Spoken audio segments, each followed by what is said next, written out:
Good afternoon, friends. This is Pratt, your holistic stylist, and today is January 11th, 2017. I wanted to bring you a really deep show.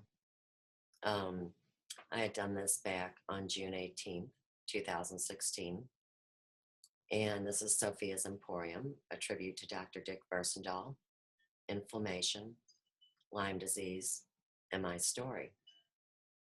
Now, if you stick around and watch this, you're going to be blown away because, of course, Dr. Dick was one of the countless homeopaths that met their untimely means in 2016. And I'll witness Dr. Dick's story on today's show.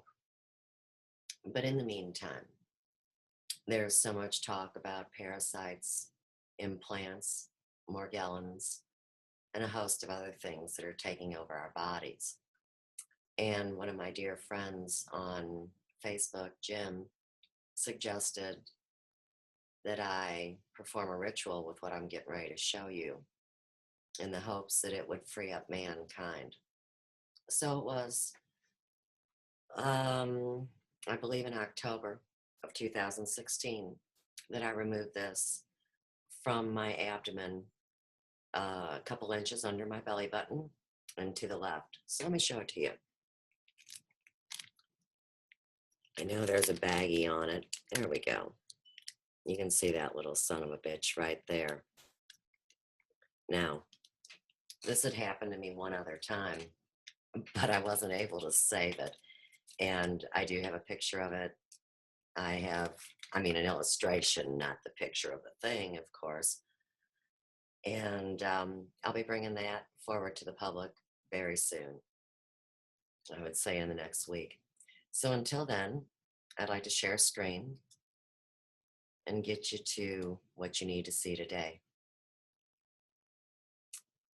Here again, I know this is hard, very difficult to see, but I always feel like it's better to know than to be in the dark.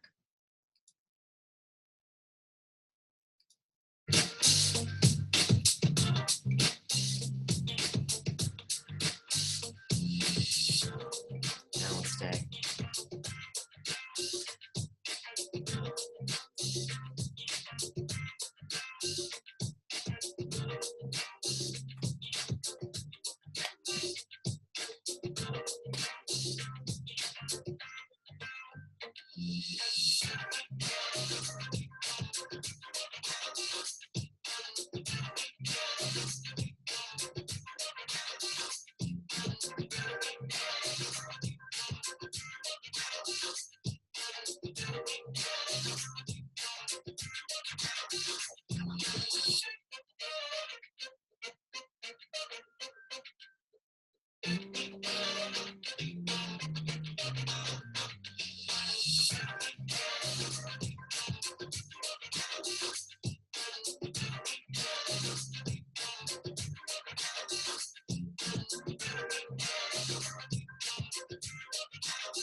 Welcome to a very exciting and fun-filled episode of Sophia's Emporium today. My name is Pratt, the Holistic Stylist, and I'll be your hostess today. So, I have got such an exciting lineup for this next month, and I wanted to start out today with speaking about that, and then we're going to get into the hard-hitting journalistic aspect of the show in just a short time after that.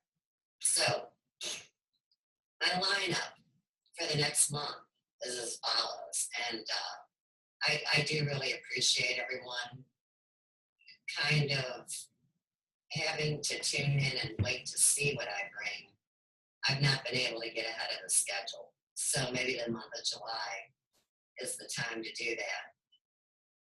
At the end of this month, I expect that I will be doing a show with Brother Peter Eugene, and I'm sure a lot of you guys know him.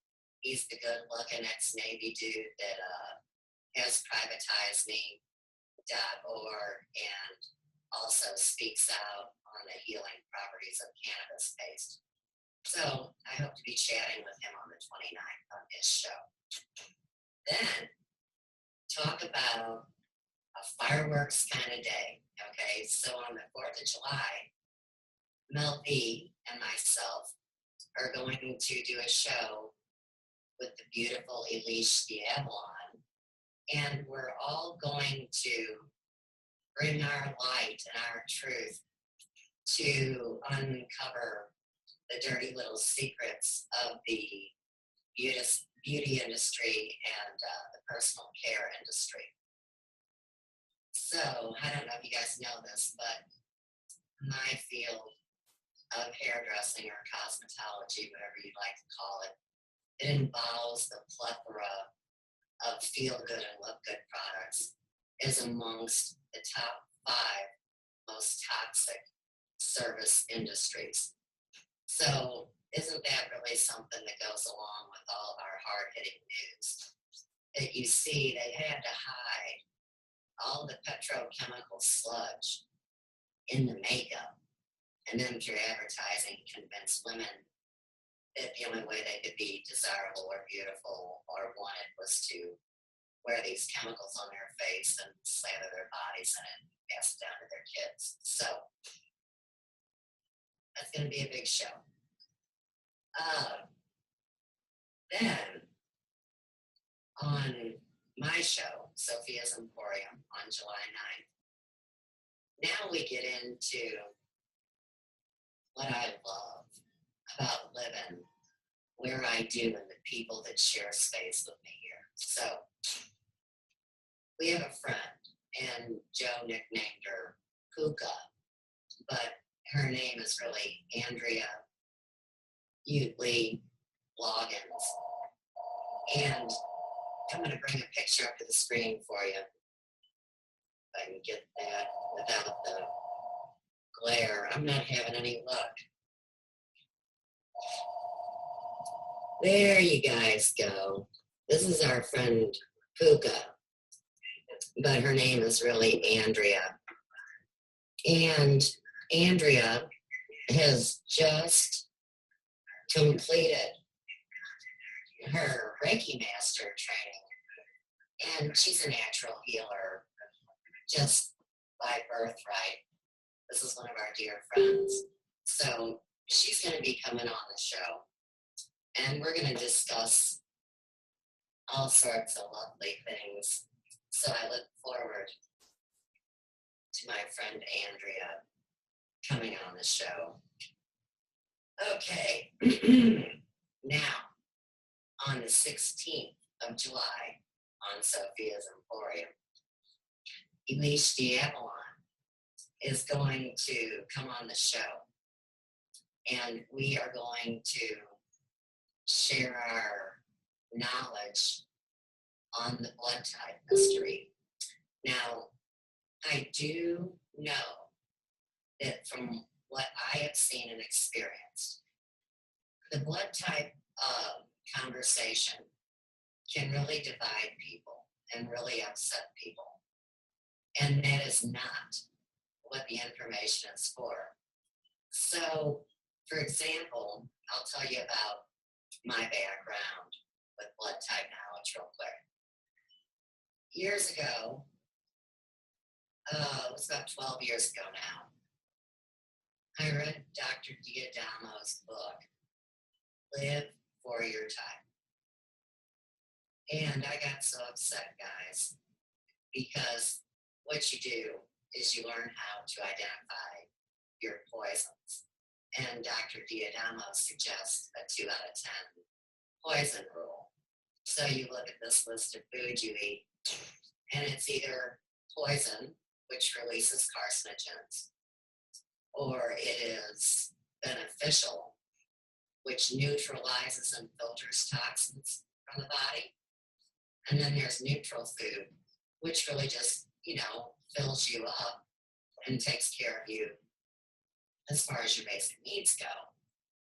So when I looked at that list, I was taking in about 6 out of 10 poisons. And at this time, I would have been in my late 30s. So I decided that I would do an experiment.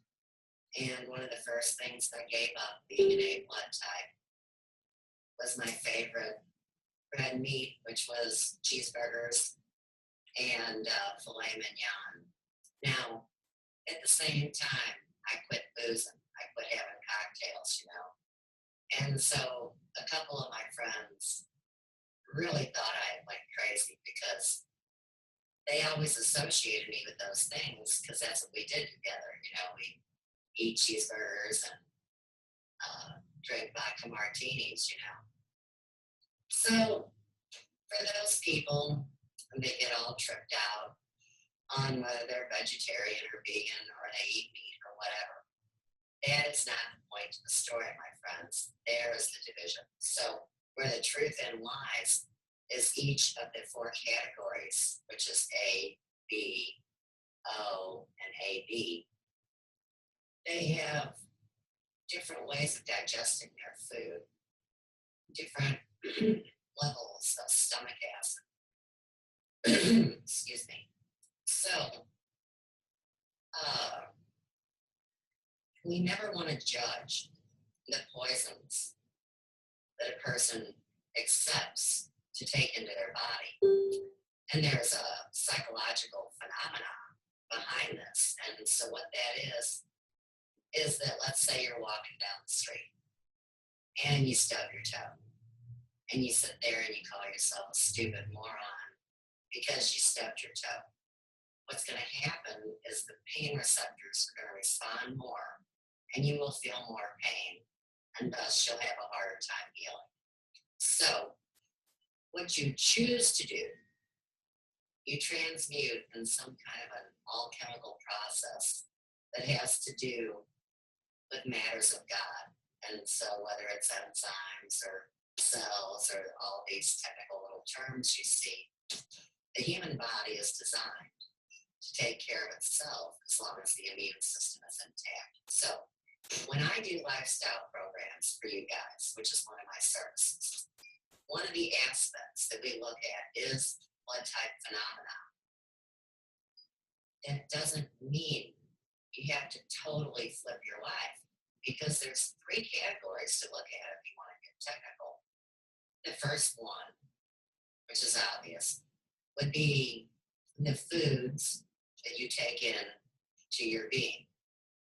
Now, and of course, those would be condiments and drinks too, by the way, any kind of substance, right? Then in the second category, what we're looking at is your personal care products. So that's where the show with Mel and Alicia comes in, you see. And we can count poisons there. So, for example, let's say that you use a shampoo that you love that has more than 2 parabens in it. And there's 5 of them to choose from. Let's just say you have 2. What they do is they form a carcinogen, just like eating bacon or smoking a cigarette. So you see, no judgment. What we're really trying to do is bring ourselves forward and improve. All right. Of course, here online, nobody's talking about the poisons that you take in, whether it's through your food or your personal care products. But what we do discuss is what we take into our heart brains. So the third category of poisons to identify, of course, is your thoughts and transmuting your thoughts. So you can see that's a whole life process. And I am here to help anyone that wants to share that journey with me because I've already been called and chosen and ordained, all of it, to tell you guys my whole life story. And that way, everybody gets to come into a deeper understanding of how we're all one. We've all suffered and we've all triumphed. So that's what friends are for. The next show that I'm so excited about would be on July 23rd. And so let me set this one up for you. Okay. So we've got Andrea, and she's here in St. Louis. And then we have my next guest, Melissa Holloway. And of course, she's here in St. Louis. And she is now on an incredible show that, of course, is here in St. Louis called Three Girls in the Dark. And they're all over Facebook. And of course, these are all beautiful women. And they're investigating all of these different hauntings or different energies that collected vortexes, different things like that. And we all know how relevant that is in today's world. Now, Melissa is a medium who it's her job to go in first and buy the house out. She goes in alone. And then she gives the team her findings, and they go in and do a job and tape it. So I'm really excited about this. And I'll tell you something about my life. As I was looking for answers, different psychics or, different spiritually tuned in people would say, we're not allowed to give input on you. You're like hands off. And I'd always be like, whatever.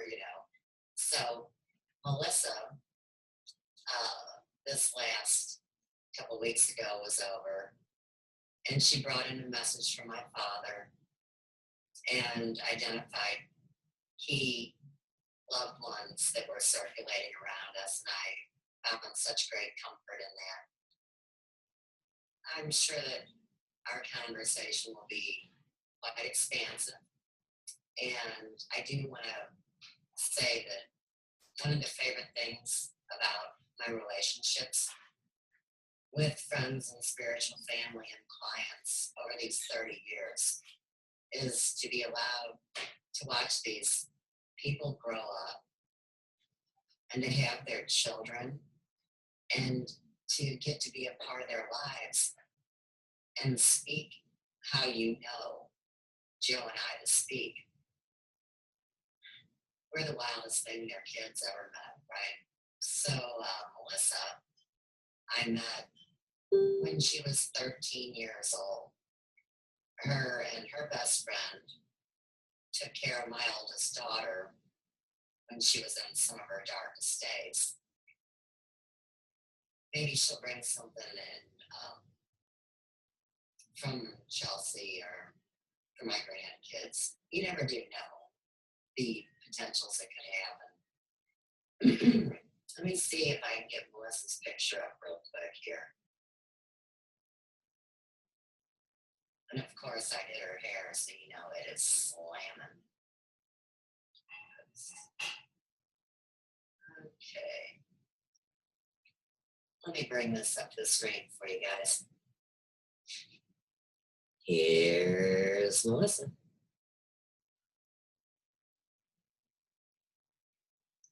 Okay.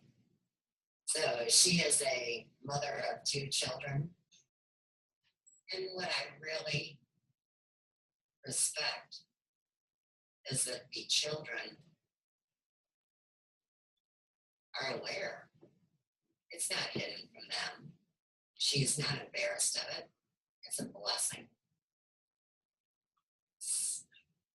Anyhow, I could go on and on about that because I'm one of those ones that chose to tell my children the truth about me.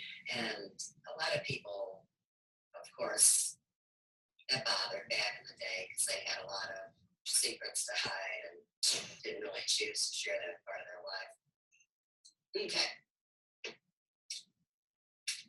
Now, these are all the scheduled shows. But let me tell you what I did this weekend for anybody that doesn't know. We've got a beautiful, intelligent woman here in Ferguson that runs Earth Dance Organic Farms. She's my dear friend, Molly Rockman.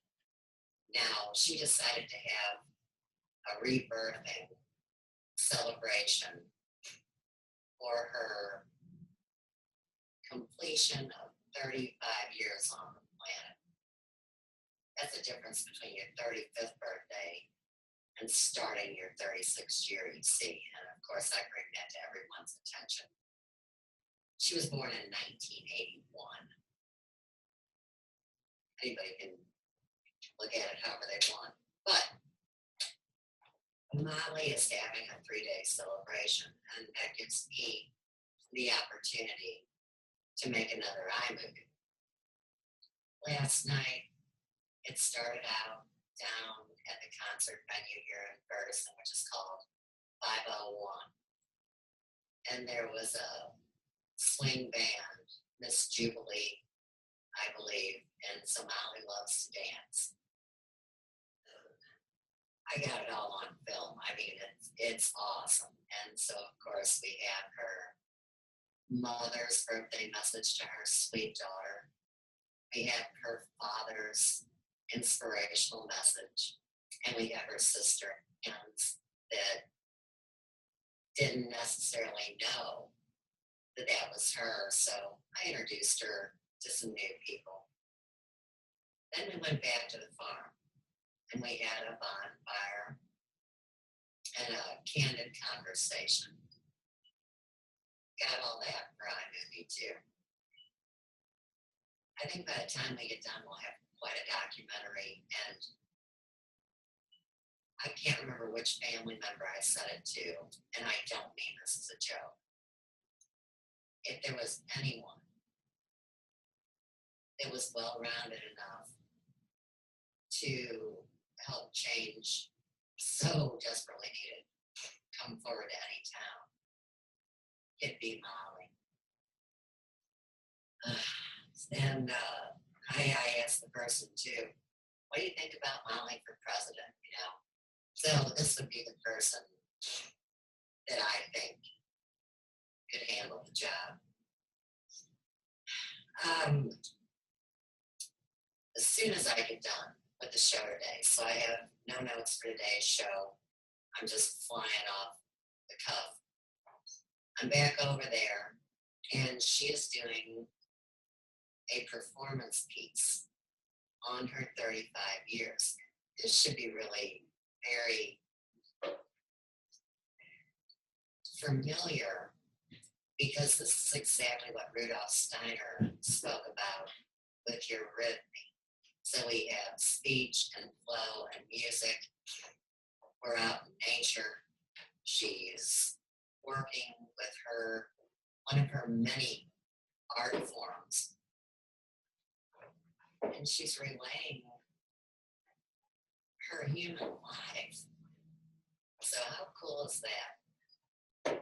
Of course, I wasn't able to go to the afternoon activities because you have to prepare for a show sometime, right? I've asked people to get pictures, and then we can make a slideshow and put that into the movie. I know she has a host of things going on tonight. I think we're doing a roast and toast too. And I will say this to you. I don't really get jokes, and I'm kind of serious. You guys know I'm funny. So I'm not going out there to talk shit on Molly. That is not the intention of my purpose. So I'll tell you what I did. I want to save it for her, but I'm going to give you a clue, something that will help you with your own search and filling in the blanks of your never-ending story. It's a big book. It's called Your Birthday Sign Through Time. And you go to the year that you were born, and you're reading the world events and the feelings and different things that made history during that time. And they say that with you being born in that year, that you naturally have an affinity towards and resonate with those subjects throughout your life. I've never done this as a live chart or a gift for someone. This was the first time. Sat down yesterday, wrote those pertinent things down on a big neon piece of yellow poster board. And then I thought about what I know of her, and I met her in 2007. And we have these deep conversations. And I put it all together, and I'm going to have to tell you it was completely accurate. Can't wait to share that. If I can get it all into an iMovie by July 30th, which I'm going to commit to doing, of course, then that will be the show at the end of July. And poof, there I sit with my whole month planned out in front of me. It's pretty wild. Now, let's talk about today's show. For those of you that have been following over the last 2 weeks, it was the natural thing that I would do a show on the relationship between enzymes and these mysterious deaths of these homeopathic doctors that all happen to be working on the correlation between all the stuff in the middle, all the stories. So on the show 2 weeks ago, I shared a book called Enzymes in Action. I told the story. This book was slotted for destruction in the early 90s. I had a connection at the library. I was allowed to take this book. Of course, I tagged it up, applied it to my cosmetology profession, and pretty much got told I better shut up or they're going to take away my certificate. I knew I stepped into hot water then. And of course, that didn't deter me. I've been burned, literally, many times in my life. So you go forward. This is the book I shared 2 weeks ago, and this has the information. It would go all the way back to Pythagoras and the missing enzyme and the fobism. And it really opens up the story. For last week's subject, which was a book called Breakthrough, the saga of Jonas Salk. And of course, I guess they made him a poster child for it.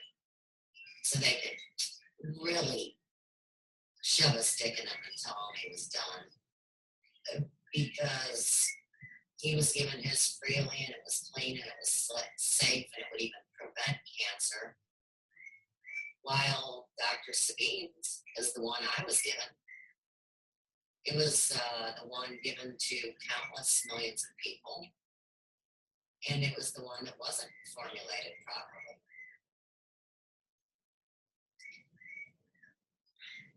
All the scientists hated his guts because he was right.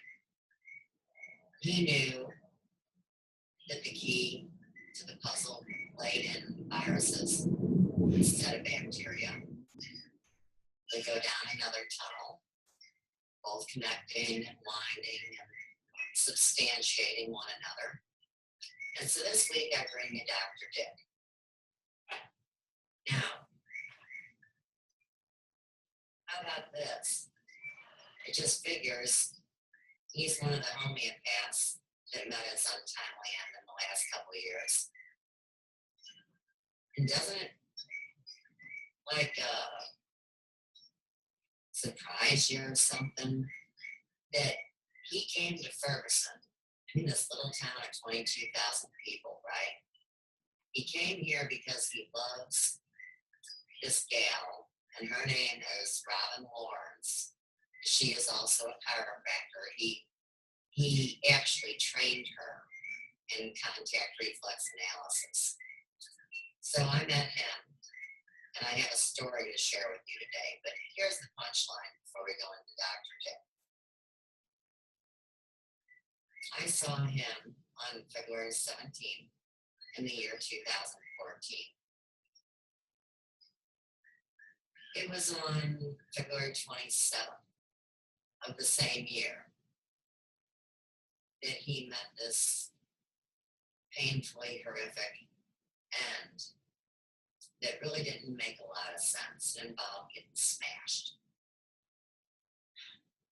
My birthday was 2 days before that, on February 25th. Him and I were both Pisces.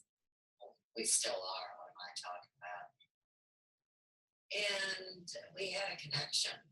I didn't know him for long, but it's just like anybody else that we all figure out as spiritual family. You know them.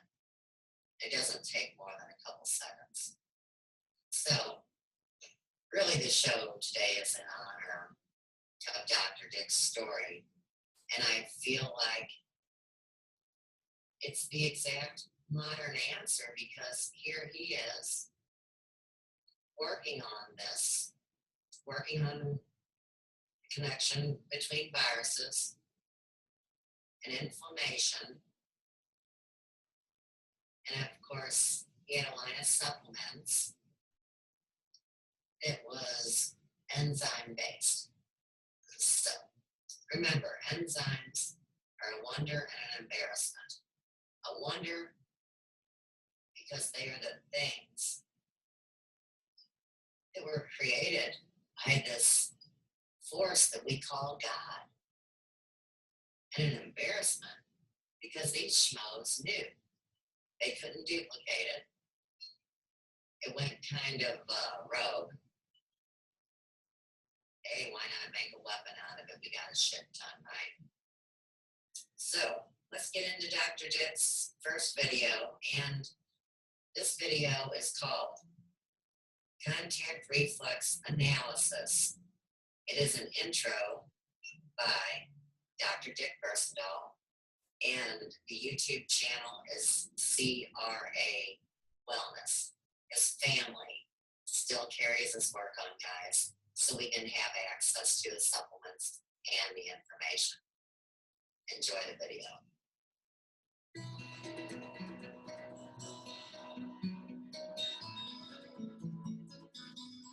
In a world today that is full of chemicals and poisons, in a world today that's full of fear, in a world today that is difficult to live in because there are so many emotions that people have to live in the workplace, in the surroundings that they are. We're in a world that is very busy and full of people, where there are billions of people relating in different cultures and religions and politics. And so our job is to make sure that whatever people's religion and culture and politics is, and whatever they eat and drink, that the human body is capable of living in that environment. So our job is to make sure that we keep the patient's bodies healthy, hygienically, mentally, and spiritually. CRA is, I believe, the wave of the future. I believe that D.D. Palmer, who started in the alternative healthcare approximately 120 years ago, his vision was the type of care that I envision today, that CRA is the wave of the future. Alternative medicine and wellness care, the wellness revolution is now. And if there's any time in the history of this world in America that people need this type of care, it is now. CRA is a connection between heart and brain, between the soul and the spirit and the body. CRA is a technology. It's a method of scoring and monitoring the excesses and deficiencies of people's energy, the energy of plants and animals. And so the science of CRA is about energy. It's about levitation. It's about libido. It's about happiness and joy and pleasure and romance and color and nature and God. And CRA, as a practitioner, We literally manage the body by scoring the body's reflexes. Reflexes are channels, they're pathways, they're energy assessment monitors of every organ and every system and every part of the body. And so when a practitioner learns the technology of CRA, he learns to manage the systems of the body and manages it holistically. That means that he literally connects between the spirit, the brain, the heart, where the spirit lives, and the cells of the body, so that mentally, physically, and structurally, the body is in tune. The body has vitality. Wellness means that wellness. That means every part of our body feels well in every environment that we're in. Wellness is not an absence of disease. Wellness is the body's ability to maintain ATP, cell energy. Cell energy is important in CRA because we analyze the body's cells. We analyze the makeup of cells, which is organs and systems. And the people of today are demanding alternative health care, complementary care. That means that they can complement medical, chiropractic, osteopathic, dentistry, massage therapy, and all the other caretakers, the blessings of special education teachers, the blessings of clergy. All these people can use CRA, the advancements of CRA, to help modulate people's health and score and literally organize the human potential and help people live a happier, more lustrous life. Well, my greatest pleasure after doing this work for much of my life is to help other people, that is doctors and clergy who are doctors of the soul, and special education teachers and people of all walks of life enjoy this type of care that is enjoyed by all practitioners of all healing arts to win back people's health and give them the freedom that God has gifted them and that they can enjoy. This to me is my greatest pleasure, to teach other people to do this.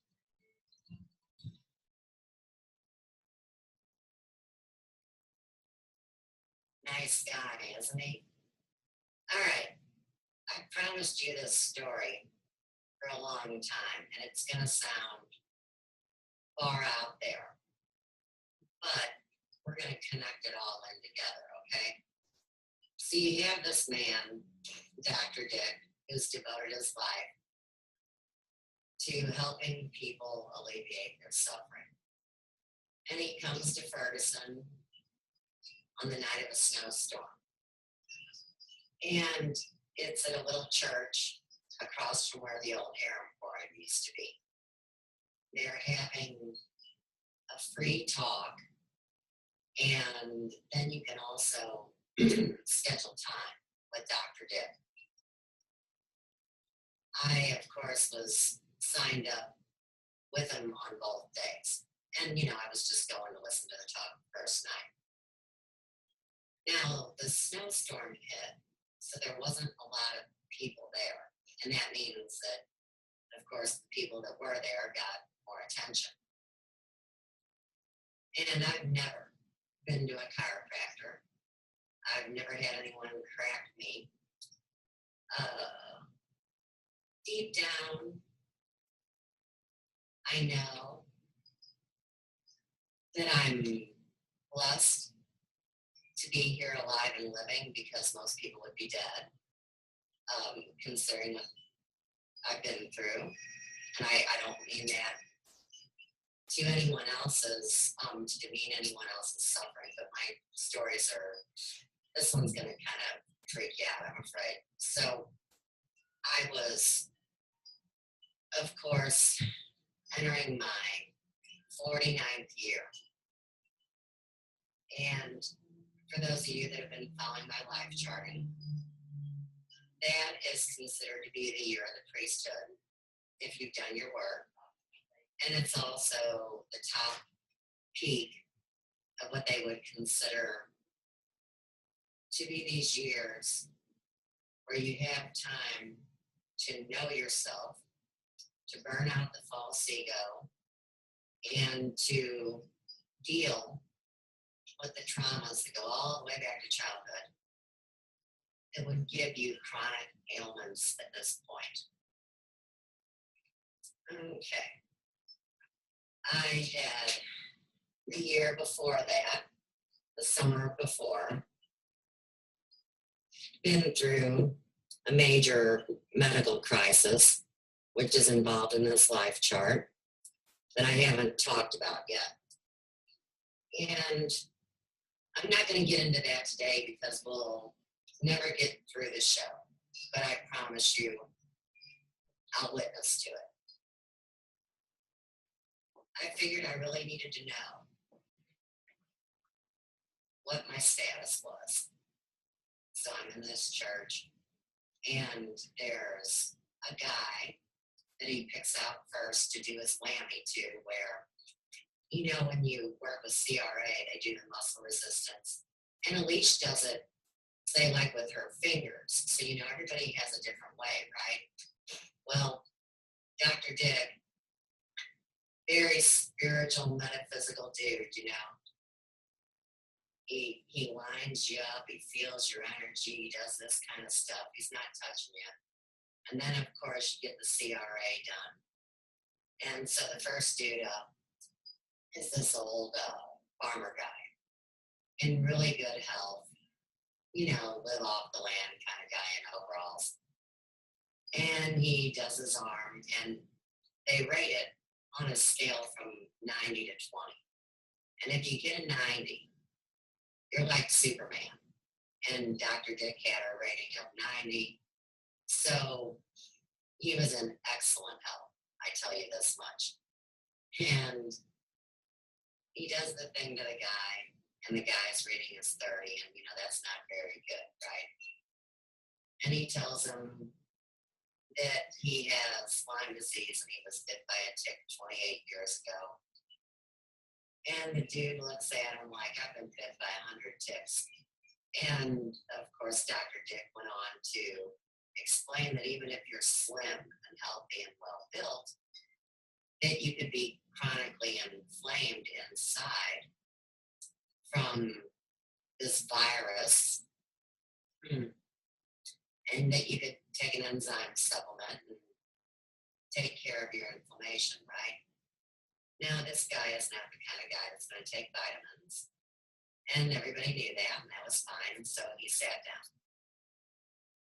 Then, during the second guy's reading, I could feel Dr. Dick looking right at me, and I knew I was coming next.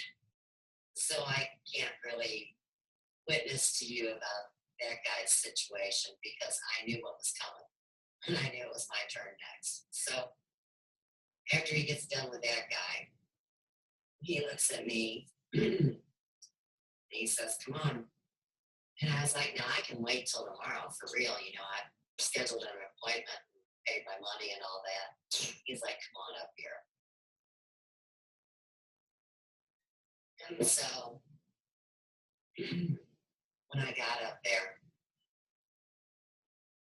he said, now what's wrong with you?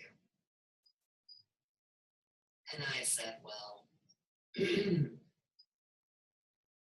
it's my heart. And the amount of energy it radiates through my body, and my blood pressure, and the attacks, you know, just the whole thing. And he touched my face, and I had this like scarf on, you know, it was winter. So I got really hot when he touched my face, and I said, ooh, Dr. Dick, I gotta take this off. And I took my scarf off. But when Dr. Dick did my whammy with my arm, of course, I was the 30 as well. And you know, if you're at 20, you may as well like call it a day because you've got cancer and, you know, the whole thing. So he said, when I get done with you, he says the inflammation will be gone and your stomach will be as beautiful as your face. I was like, yeah, okay. So anyhow, that was our meeting. on that freebie night at the church. And he only read us 3. He answered some questions, and that was the evening. So the next morning, I go for my appointment. And I'm terrified that he's going to crack me. And so, I get there and I'm wondering, and I already know the answer. Am I going to tell him the story about the implant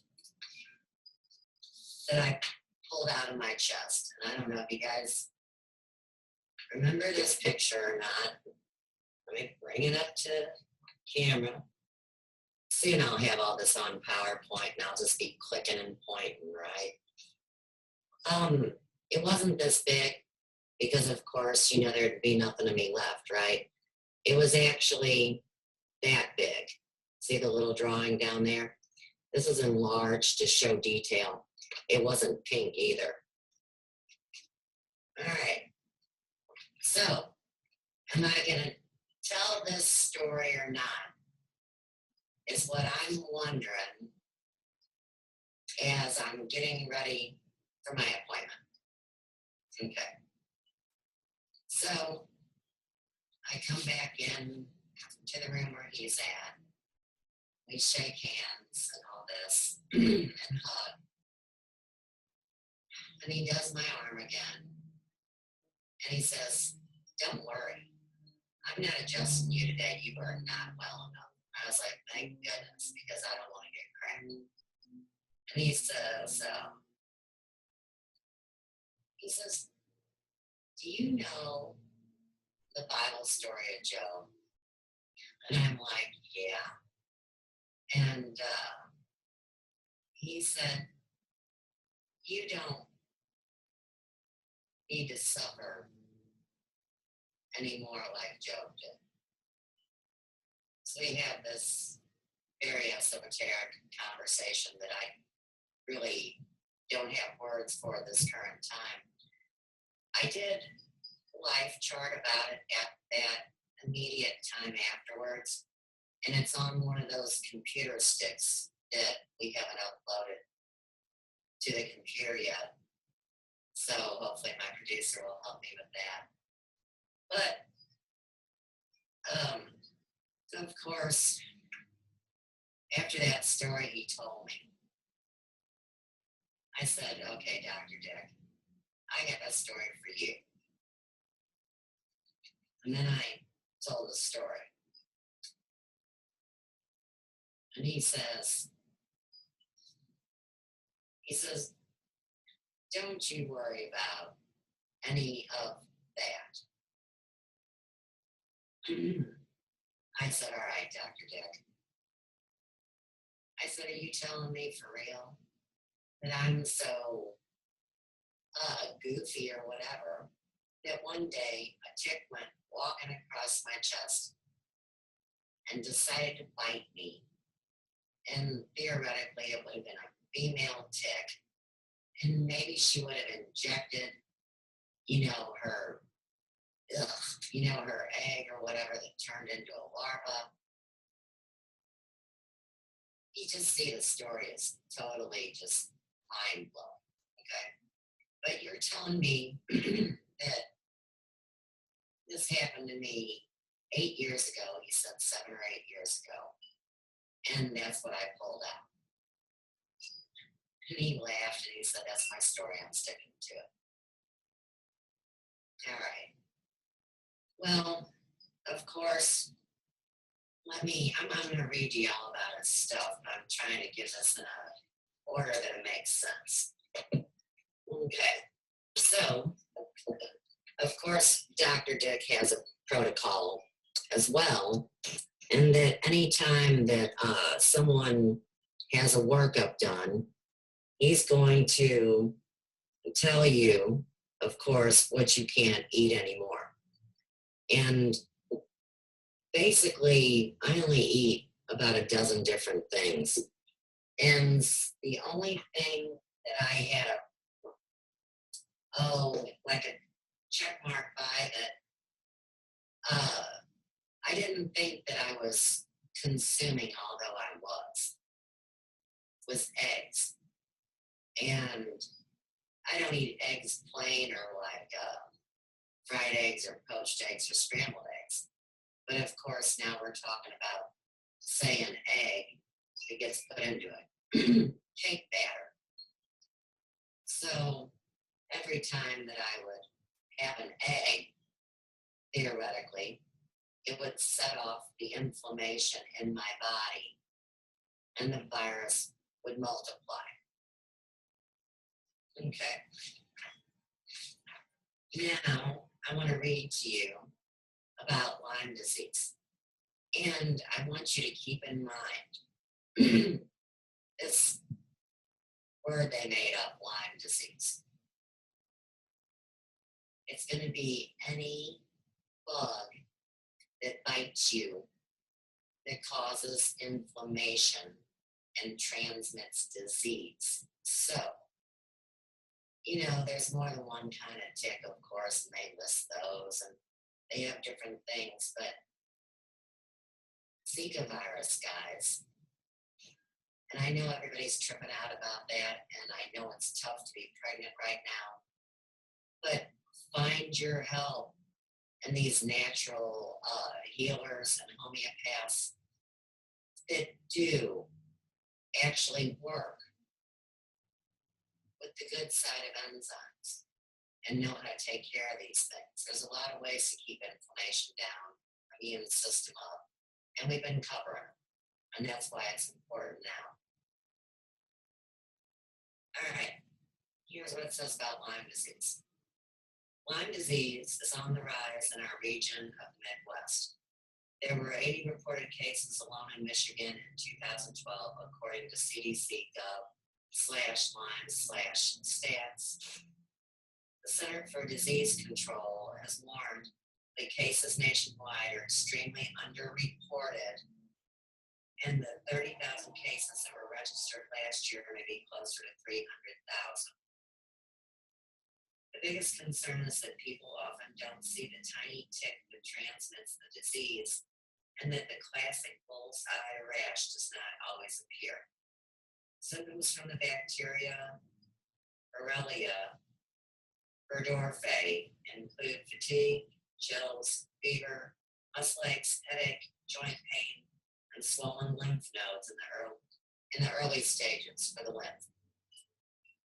Numbness and pain in arms or legs, paralysis of facial muscles and meningitis, early disseminated, weeks to months after a tick bite, and chronic Lyme arthritis, memory loss, and difficulty concentrating, chronic muscular pain and sleep difficulties, late, even weeks, months, or years later, occurs in patients that did not receive adequate antibiotic treatment during the early phase of Lyme disease. All right, wait, stop, hold the press. Here's what Dr. Dick's talking about here. When people go to traditional doctors that pump the matrix, at you, give you the pills, they always treat with antibiotics. So a lot of people don't see the rash or whatever, but they start feeling bad, and you go to a doctor. First thing they've given people for the last 40 years is an antibiotic. Oh, right, which is why all the chronic yeast infections, friends. And remember, enzymes, the word means in yeast. Okay. Prevention is the best way to avoid Lyme disease. Follow the guidelines proposed by the CDC. Wear long pants tucked into socks and long sleeve shirts. Light colored clothing allows you to see a tick on the surface. Shower after being outside. It takes a tick 24 hours to attach, so you can wash them off before they do. If you are bitten, carefully remove the tick with the head of the tweezer. Wash the area with soap and water. You might need a blood test, and you won't know for a few weeks if it's positive and you have an infection. They also want to let you know pets need to get Lyme disease too.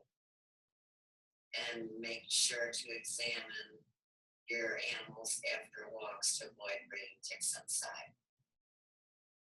Last night around the bonfire, there was this beautiful golden cat that came to sit on Joe's slab, and then later on he was sitting on mine. And Joe says, yeah, I pulled a tick off him earlier. And then I started, of course, worrying about ticks. I remember being bitten by a tick one time, and that would have been when I was in Girl Scouts. I was 11 years old, came home, got in the shower, freaked out, saw this black thing down on my, panty line where I didn't have any black things before. Started crying, called for my grandma. She came, she pulled it out. But of course, it traumatized me my entire life. The idea of parasites that attach on and won't let go. And that's something I was just worried about, the ones that I could see. And now I talk to you guys about the invisible ones as well. Confirmation of spirit. All right. I have another video that I want to play about Dr. Dick that will give you more information about what made this man's heart sing. Just seeing if there's anything else. All right, let's go to our next video, which is called Dr. Dick Versendaal, and it's by Good News Broadcasts.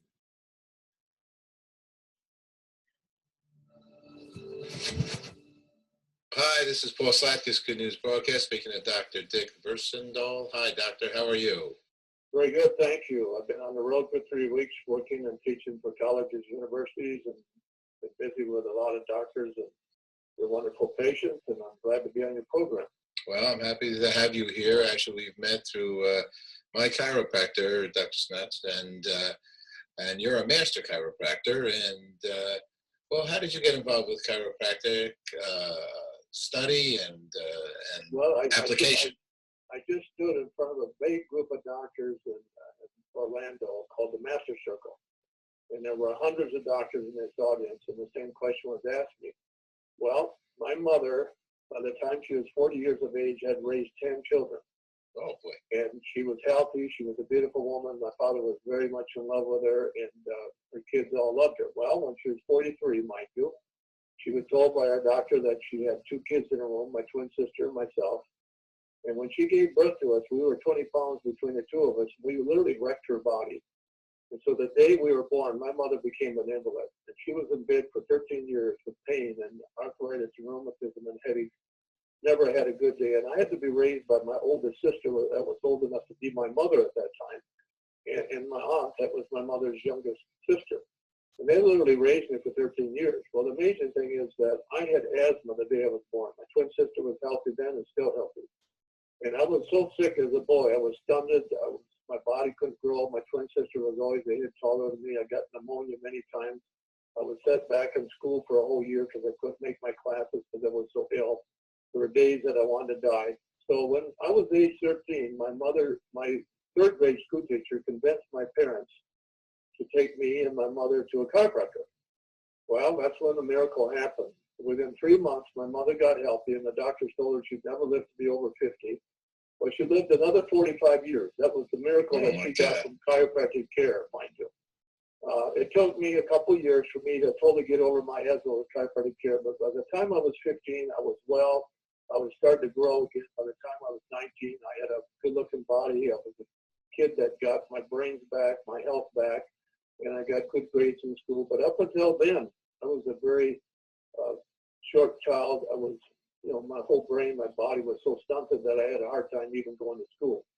So I made up my mind by the time I was 15 years of age, if they can do that for my mother and they can do that for me, I want to be a chiropractor. So I went to chiropractic college and I graduated at age 24. By the time I was 30 years of age, I had the business chiropractic practice in the United States. People came from all over the world, over the United States, even had to have a policeman regulate the traffic coming in my office. And I have many girls working for me. And I did this for 43 years of practice in private practice. And 20 years ago, I retired and did nothing but teaching. I teach now for colleges and universities.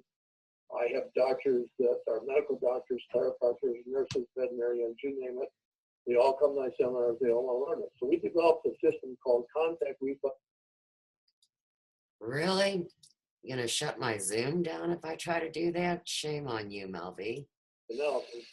We had a medical doctor in Grand Rapids, Michigan. Sorry, you guys have to see if you like the show. Keep us on the air. Donate a euro. I don't want your euros. I don't want your money. This is CCN pushing this. From that this. on, we developed a system of testing and teaching doctors all over the world, all over the United States. And so now colleges and universities today sponsor my seminars. They sponsor me, and doctors get licensed, you know, from this. And so it's been great fun for where I went. I can imagine my mother had to get sick and ill for me to even dream of being a doctor. And sometimes the universe does that to us. We come out of pains and emotions and we come up on top. And so today I'm healthy, I'm young, I'm 73 years of age, and I've got a body of a 28-year-old because I've learned through the expertise of great things that are out there in technology and even great drugs and nutrition that you can live longer. You know, I have a brother that's 92, I have a brother that's 88, one that's 85, and one that's 80. 4 brothers that are 80s, 90s, all healthy. And I'm healthy because we've learned through great nutrition and eating well and drinking well, good lifestyle, how to live long. So I do believe that we can live over 100 today. Well beyond that, if we take care of our bodies and eat right, and think right, and be emotionally sound. So this is the reason why I got where I got today. Like I say, my mother had to be an invalid for 15 years for me to find out that, hey, there is something out there that helps people that are hurting. Okay? Let's take a moment a little bit with the contact reflex analysis, okay? Because in essence, as I mentioned early on, I'm going to Dr. Smatch, who thinks the world of you, and I think the world of him, and I think the world of you too, because in essence, when I met with you, you were telling me information, and I interviewed a lot of people, like 5,000 interviews with very renowned people, but somehow everything almost you said to me, I didn't know. And so I was taken back, even for water, and we're very involved with the subject of the water hour. You know what, let's go right to water. Yeah. You said we drink too much. I think you said. Well, first of all, I haven't drank water since I was 4 years of age, and I'm a very healthy person. And people say, well, how could you possibly live without water? Well, water is like gasoline. You go to a gasoline pump and you get regular gas, you can get make-grade gas, and you can get premium gas. And I learned from an engineer. I mean, this guy was an engineer, and one time I was driving my car, and we were going to go to a restaurant. This guy's a very famous guy. He owned a big engineering company, and he said, what kind of gas you put in your car? I said, regular. I mean, he gave me a story about a half an hour long why I should not put regular gas in the car because it would affect the tires, the engine, the radiator, and the life of the car, and the car would run longer with premium gas rather than regular gas, which he says is cheap. It's not good. People buy cheap gas. From that day on, I drove nothing but premium gas because I believe what he said. And it gave me an idea that even people, if you put water in your body, water is cheap gas. Now, if you think about water, it's electrically negative. The human body, when it's happy, it runs electrically positive. But you can live on negative things. I mean, you can smoke, you can drink, you can put stupid stuff in your body, and all the stuff they sell at fast food restaurants today, and you can put water in your body, you can live on it, but you become on what you eat. But water, if you think of sports people never drink water. They drink Gatorade, they drink things that power up their body. But it's been known that sports people die from exhaustion, from dehydration, from drinking water. The dehydration is not a lack of water. It's a lack of positive minerals in the body. And dentists will prove that to you today. The average child today from 7 to 17 years of age already loses their permanent teeth in their mouth. Their teeth disappear by the time they're 24 years of age because the permanent teeth come in with often those become weak, and the dentists are busy today replacing teeth like never before. I personally believe that all diabetics get diabetes from drinking water. because water is a food that they have to drink once they're told they got diabetes. And I believe when people drink 8, 10, 12 glasses of water a day, they're drying up their body rather than mineralize their body. And that's why they give sports people Gatorades, or they give them drinks today that got minerals and things like that in it. So Dr. Versendaal doesn't drink water. He doesn't teach water. I believe that only plants can convert water into food. That means that a leaf or an orange or a plant or a leaf, the Asians and the Chinese and the Indians have known this for thousands of years, that if you eat plants, you eat leaves, you eat fruit, that's your natural water, that's your organic water. They certainly didn't have Gatorade in those days, and Gatorade is a man-made product. It's not a thing that comes from nature, but it works better than water. So I call that mid-grade gas. If you get water, that's regular gas. You get Gatorade, that's mid-grade gas. And if you get fruits and vegetables and lettuces and things that natural water is in, that you can squeeze it and you can make a drink out of it, I think you live longer. And that's my opinion, and I've been able to prove that for 50 years. I've been teaching for 52 years now at the college university level. And yes, doctors are astounded because they learn to live out of the faucet. It was just on television last night that so many people flush their drugs down the toilet at night, down their sink at night. This comes out in the water system. Today, water doesn't come from the ground like I was when I was a kid, pure. Water comes out of the faucet, and millions of people flush their toilet at night. The next day, the city system is taking that same water full of drugs and sickness and disease. When a person flushes down the toilet, within a few hours, you're drinking that same water again. Where plants can take that water that's in the ground and convert it into a food, purify it through the root system, and you're drinking healthy stuff. And that's another reason why I don't drink water, because it's sick today. There's no such thing as pure water anymore. You can't even filter drugs and a lot of chemicals out of water in a filtering system in your house. You did So say I teach that people get diseases and sicknesses today. Bladder disease and pancreatic diseases are in the increase. Leukemia is in the increase. I believe it's because of it. you did say to me, and two alternate drinks. One was grapes, Welch's, or a good grape juice, right? Yeah. And you also said, I think you said the creme de la creme, the best of the best, was apricot juice. Was it apricot juice? Yeah, I had a medical doctor that took care of me years ago, and he said that apricot juice has all the minerals that nature has in it to keep healthy teeth, healthy nervous system, and healthy bladder. And I find that out. I mean, there's a lot of companies that make great apricot juice today. And apricot, when you get a taste for it, it's wonderful. It's an exotic drink. Now, lemonade is a neutral. What's nice about lemon is that if you drink lemonade, if there's anything in the water that's sick, lemon will kill it. You put lemon on food. They've known that for years, that if you want to preserve food, if you take fish, before you eat the fish, put lemon on it.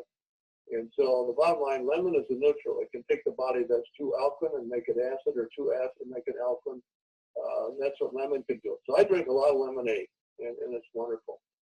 If you're going to drink orange juice or grapefruit juice, you got to drink it fresh, because if you put it in the refrigerator, it enters and becomes different chemically. And so I don't mind people drinking orange juice and grapefruit juice, but they got to drink it fresh immediately where it's squeezed. But if you put it in the refrigerator store, children today get asthma from orange juice when it's bought in the store, and because it becomes highly alkaline, and the lungs and the heart doesn't like that. And so there are juices you have to be careful with, like pomegranate. It's highly alkaline, and a lot of people drink that and wonder why they're tired with it. It's very exotic, but it's not a good drink to drink. But your drinks that are healthy for you are lemonades and apricot juice and white grape peach juice. These are the great juices today that are very good for the bladder, good for the body. And I always say bladder because your bladder is the last organ that empties all the junk water out of your body. And sometimes they get so sick that there's multiple diseases that you get from bladder trouble. So yes, we need to have a lot of good fluid in our body every day. But I believe the human body, if we treat it like a radiator in a car, you can't just put water in. You have to put antifreeze in it, or it rusts over. It gets gunk in it, and that gunk goes in the engine. And it's really bad. So we have to treat our bladder in our car like we do the radiator. We have to drink juices that got minerals in it. And like I say, apricot juice is the best, and lemonade, and your white grape peach juice is wonderful. And cranberry juice is nothing better for the bladder than cranberry juice. And if people drink those drinks, they stay healthier. See? Sounds good to me. The last thing at this moment, and I'd love to speak with you again because you're a wealth of knowledge. Okay, when you did the CRA with me, okay, and you I moved my arms, and you looked into my, I don't know what you did, but you looked into my eyes, you moved my other arm, and then you prescribed some natural supplements. And I've just been taking your natural supplements in essence only, and I'm feeling good. And so, well, basically what we're doing is the body is the body of five. You've got 5 systems in your body. You have 5 sets of teeth. You have 5 senses in your body. You have 5 fingers. You have 5 toes. And you have all kinds of 5s that I can just list on and on that I teach my doctors. But and you have 5 extremities, 2 legs, 2 arms, and a neck. So if you take all these 5, that's what the Chinese people believe. That's what acupuncture is about, is the 5. They treat all the 5s. And if all the 5s are healthy, you never die. You stay healthy, other than a bad accident that picks you up. But other than that, that's what we do. So we test the 5 systems in the body. And any system that's less than a 90, because we do pulsing, because a medical doctor checks your pulse. We do pulsing, and every system has a pulse of a 90 when it's perfect. If it's less than that, we give you nutrition for that system to lock that system in. And your most important systems in your body is your heart, your thyroid, your adrenal, and your immune system, of course, and your nervous system. And we check each one of those systems, and if they're all lined up equally at a 90, boy, you live well. And that's what I've done for my brothers that are in their 80s and 90s. They're like kids. If you do that, you live well, you live long, and that's what we teach our doctors. And it's very inexpensive to go that way. okay, Doctor, we're going to go to video next time. This is just an introduction to the wiseness, I'm going to put quotes, of the doctor here. And thank you very much for agreeing to speak with us. Tremendous amount of information to ponder. And certainly, and we're happy to send you packets or DVDs or anything if you wish to see them or study them. They have to do that for them. Okay? And you also have a website here, right? CRAwellness.com. Yeah, you can go to that, or you can get a hold of Dawn. Anything you want or need, we're happy to give you. Okay? Okay, Doc. Thanks so much.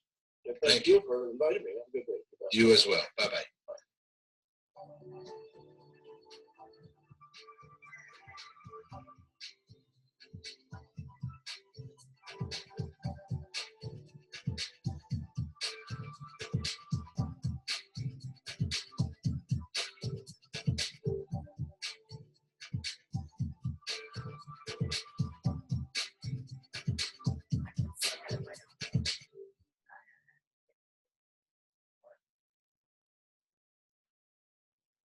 Okay, guys, I'm going to try to tell now my side of the story about Dr. Dick, the tick, and my implant.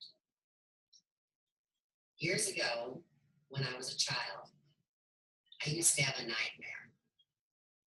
And in the nightmare, I would see this little white worm that would pop up on, well, like right by my heart. And sometimes in the dream, I would try to pull on it, and it would jump back into my body.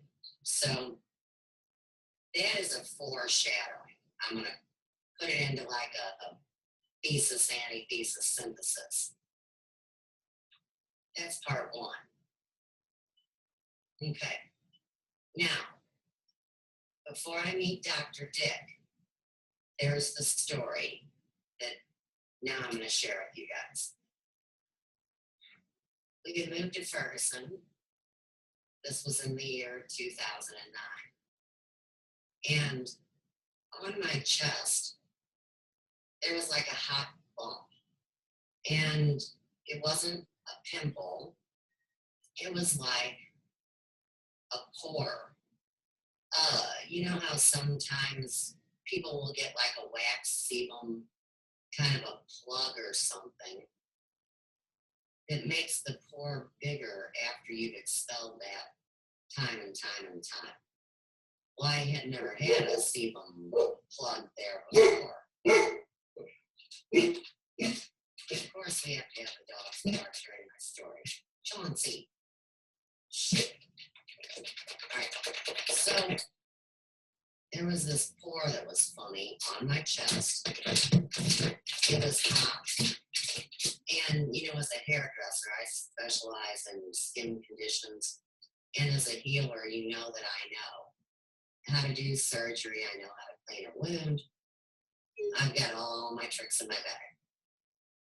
I wanted it out. What I started doing was working with a double terminated Brazilian healing quartz crystal about this long. And I would just point it in direct energy at that pore. Okay.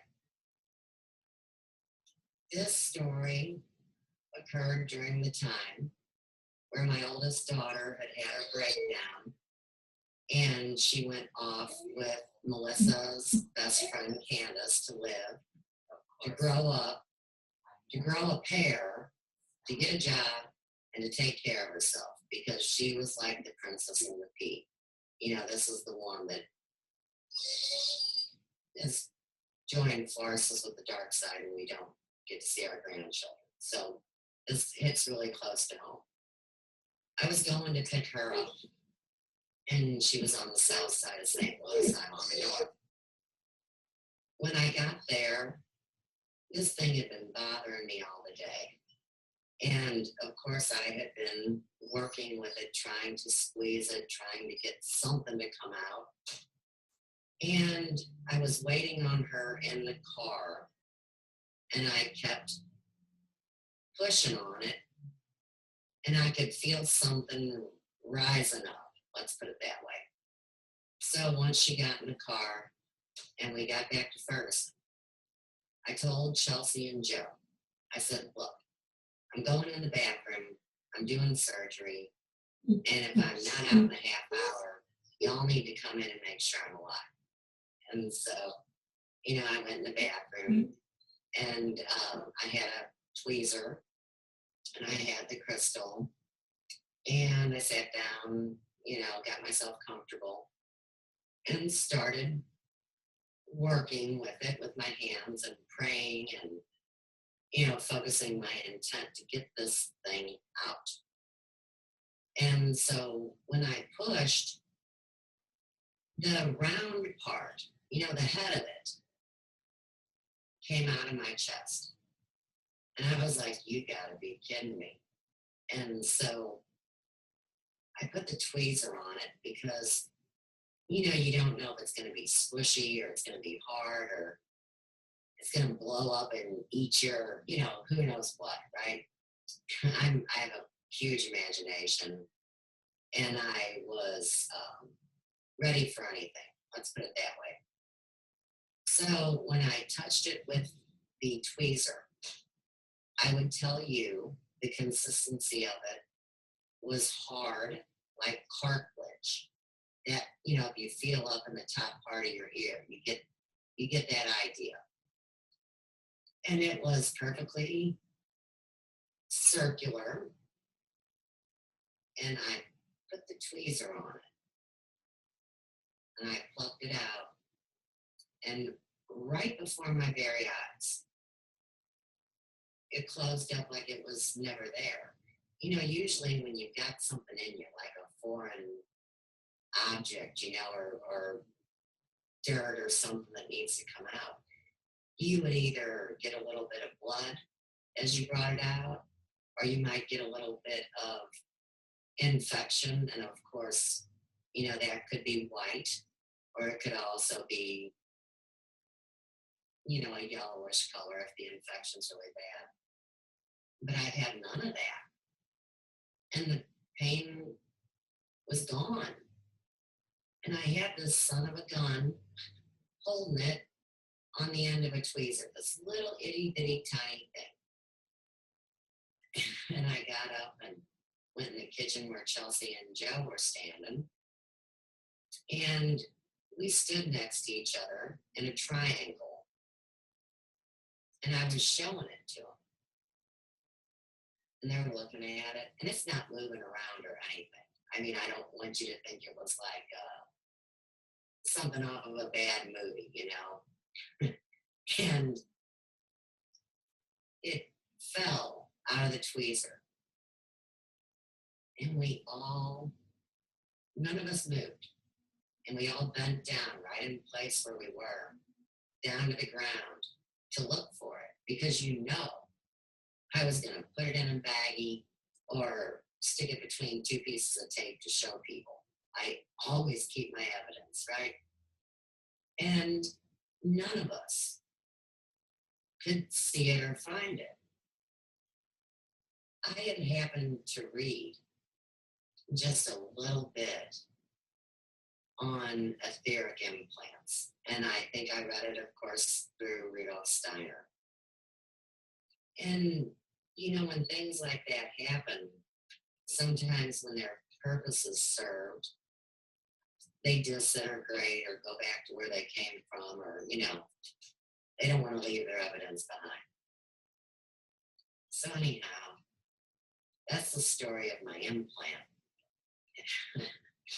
And I think that Dr. Dick was absolutely right.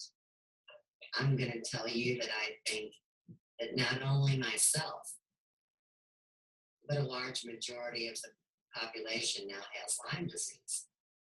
And I don't think that each and every one of us were bitten by ticks. That's why I wanted to bring up the mosquitoes. Maybe I should add in the spiders.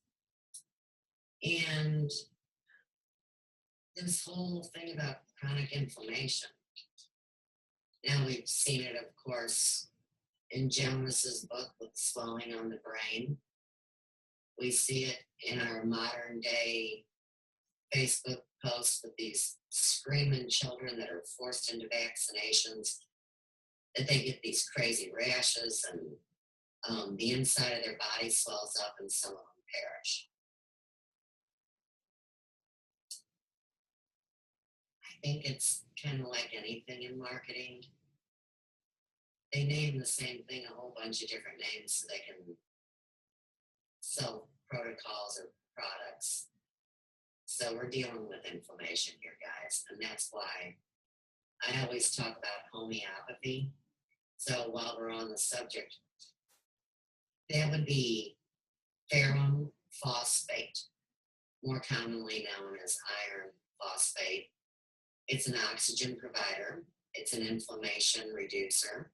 It will cut a fever quicker than anybody can imagine. I've seen it. 104-degree fevers within 2 hours. They're down to 100. It's phenomenal. So you always want to make sure in your survival kits, your first aid kits, at least have Ferrofos in your arsenal. Of course, for any skin-related thing, we could also use silica. If there was, there's a great combination tissue salt therapy called skin irritation. There's several other ones that deal with rashes and swelling and things too, so I would suggest that everyone get their homeopathy in your home to be a staple of cellular nutrition. Okay. Now, I give you guys a disclosure quite a bit. You know what? I'm not a licensed doctor. I'm not trying to sell you a service or a product, nor am I diagnosing, right? This is just simply about sharing information. And in our next video, which is called Holistic Doctors Being Killed, GC, MAF, and Naglace, in parentheses it says vaccines and autism. Now, the guy in the video says too, he's not doing any of those things either. He's just getting information out there that people need to make informed decisions about what their options are. And we want to bring to the forefront the idea that the doctors all used to take an oath to, which is called first do no harm. So with that being said, let's all of us see who's first doing harm. And the story indicates it's not us. Go ahead, Betty.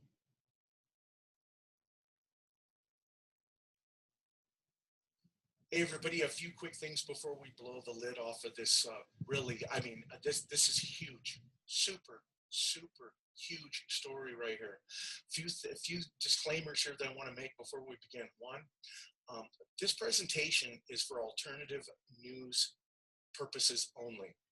I am not practicing medicine, nor am I giving anybody medical advice whatsoever. Okay. Two, you all know me, how I conduct my investigations. If I believe that there is no chance for any person that I talk to of being harmed from talking to me, I tend to share those phone calls with you all, right? I cannot do this in this instance. One, because the story is so highly volatile that their lives are in danger, and the people that I talk to are absolutely scared for their lives. And I had to like swear on my firstborn child not to reveal the source of my information. And I've made that promise. I'm going to stick with it.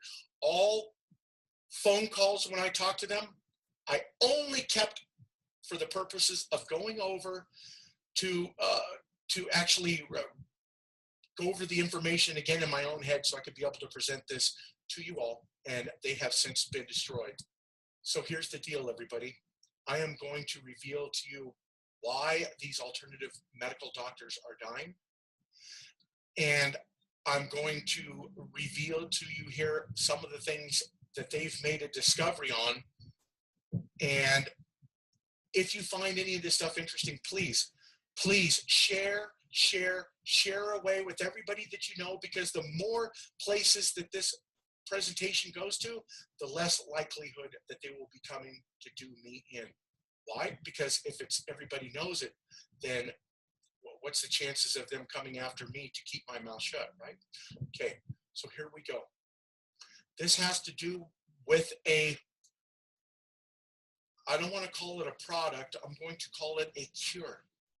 It's called GCMAF. To understand what GCMAF is, I have to explain to you, and I will try to do it in layman's terms of how this was explained to me. GCMAF is a naturally occurring process in the human body, okay? It starts off as a called GC protein. And what happens is in the natural occurrence of the human body, that the GC protein in a absolutely healthy human being will create its own natural GC macrophage activating factor to help protect the human immune system. Okay? Now, what was found is by these doctors is that there is something that's being introduced into the human body that is called nagalase. Okay, this nagalase protein is this. Nagalase is a protein made by all cancer cells and viruses. HIV, hepatitis B, C, influenza, the flu, herpes, Epstein-Barr virus, and others, right? What they found is this nagalase causes immunodeficiency, and it blocks production of naturally occurring GC macrophage, activating factor. Remember, this is all new to me too, everybody. So just bear with me, okay? Thus preventing the immune system from doing its job. Now, as it was explained to me, is that we're talking 16, 17, 1800s. We didn't have problems with cancers and, like we do today. One, you could think of it as being the population explosion. Is that it? No, that's not it. There is something that is being introduced into the human body that's causing this nagalase to block the naturally occurring production of GCMAF. From here on out, I will just call that the macrophage activating factor. I will just call it GCMAF. Okay. So how crazy is this Naga lace? Naga lace precision, like a stealth bomber, the Naga lace enzyme synthesized in and released from a cancer cell or a virus particle pinpoints the GCMAF production facilities on the surface of your T and B lymphocytes and then wipes them out with the incredibly precise bomb. How precise? Let me put it this way. Naga lace locates and attacks one specific 2-electron bond located at and only at the 420th amino acid position on a huge protein molecule, one of tens of thousands of proteins, each containing millions of electrons. This is likely selectively taking out a park bench in a major city with 6,000 miles away. More astonishing, if that is possible, Naga lace never misses its target. There is no collateral damage. What Mr. or Dr. Bradstreet found, considering that this Naga lace blocks the naturally occurring GCMAF production in the human body, he found that with autistic children, that they had a highly elevated protein or a protein count of Naga lace. So then he determined that, and many of these other alternative medical doctors were determining is that the Naga lace surely was causing the autism. That's right, autism. So then they were starting to wonder, okay, well, if this is happening and it's occurring right at the very beginning of when autism is occurring, then it has to be being introduced into the human body at the time of or just before the autism is occurring in the human body, which appears to be at a stage of infancy, not at birth. What does that tell you, everybody? That's right. That the Naga lace inhibitor, that this protein, GCMAF protein blocker is being introduced into the human body during vaccination. That's right, you are intentionally having your immune system compromised with a vaccination, and some children are automatically coming up with autism, depending on their blood makeup, are acquiring autism. Right here. In the past months, Dr. Bradstreet has become interested in, well, they misspell it right here, interested in Naga lace, which he describes as an enzyme produced by cancer cells and viruses. He thinks it unlikely that children with autism have undiagnosed cancers, and thus suspicion falls on a viral etiology. Dr. Bradstreet writes, viruses make the Naga lace enzyme as part of their attachment proteins. It serves to get the virus into the cell and also decreases the body's immune reaction to the virus, thereby increasing the odds of viral survival.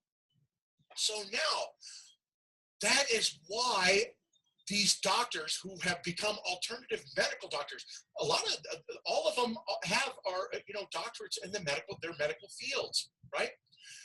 Dr. Bradstreet and others have become huge advocates under the anti-vaccine mantra, right? But why?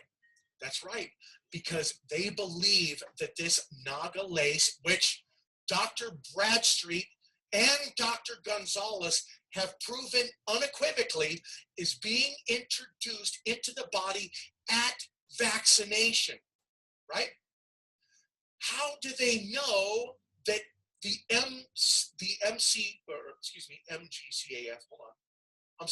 GCMAF? So this is where this comes in. Since the GCMAF naturally occurs in the body, but it's being inhibited by the introduction of nagalase protein blocker, right? Which is also causing autism in the young, right? There was a product that has been being worked on in Europe for quite a few years, okay? These doctors, some of them have secretly been working with this product that has been blocked and is highly illegal in the United States to use because the FDA and the pharmaceutical companies want it kept out of the United States. And it goes by the exact same name as the natural occurring GCMAF that occurs in your body, right? So what they were finding is that this GCMAF treatment product that was being created actually was reversing autism. It was actually aiding the immune system of their clinical patients, and it was reversing tumors, shrinking tumors, curing cancers.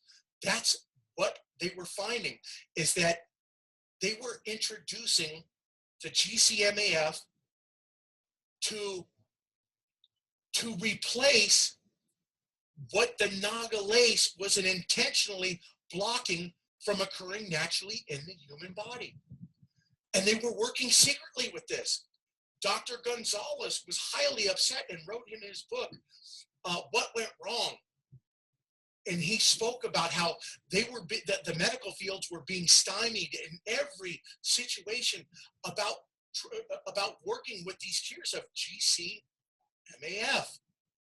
That would act, they didn't know at first that what was blocking the natural occurrences of the GCMAF. It was Dr. Bradstreet's huge discovery that has gotten him killed. That it was the introduction of this nagalase protein in the vaccine that not only caused autism, but obviously was being introduced in the human body to block its natural occurrence. All right, friends. Now, if you are interested in learning more about what we've discussed today, there is an interesting video, and it's 17 minutes. It's called Roger Morrison on carcinosin, and that's spelled CARCINOSIN.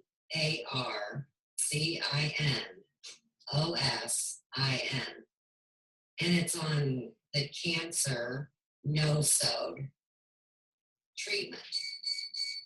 And you can find it on a YouTube called The Rape of Justice. Now, what's a nosode, I bet you're asking. And I have to go to this book. And of course, you know, one of my favorite mentors besides Steiner would be Dr. Edward Bach. And we've talked about the Bach flower essences as something you know. Now, here's what Dr. Bach became famous for. The first 7 injectable nosode vaccines. Since I've had this book so long, and I read my books and study, of course, I had a general understanding of nosodes. And of course, after I went through my enlightenment about Jonas Salk, of course, I saw it over here, and then you see it in the YouTubes. So this is how I tend to tie things together for my shows and create a flow or a stream of information that spans over a century in written word, but goes all the way back to the earliest stories of the time. I would suggest that video. All right. Now, let me get you guys current time on a subject. I heard a story about a couple of weeks before the majority of the homeopaths began getting picked off or whatever happened to them. They closed down the only factory in Europe that was creating a treatment slash cure remedy for cancer. How convenient is that? Because of course then you don't have any product. I mean, it was closed down, everything was taken. And of course it was always illegal here in the divided states of America. So let's watch that video next. And it's called How the Cancer Cure Got Killed in Europe.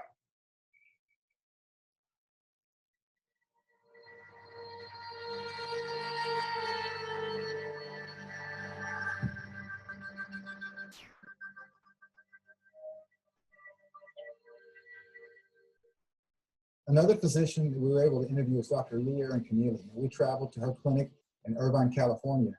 Let's have a listen to Dr. Keneally as she explains some of the treatment protocols that they use in her clinic in Irvine. One of the key things in health is optimization of the immune system.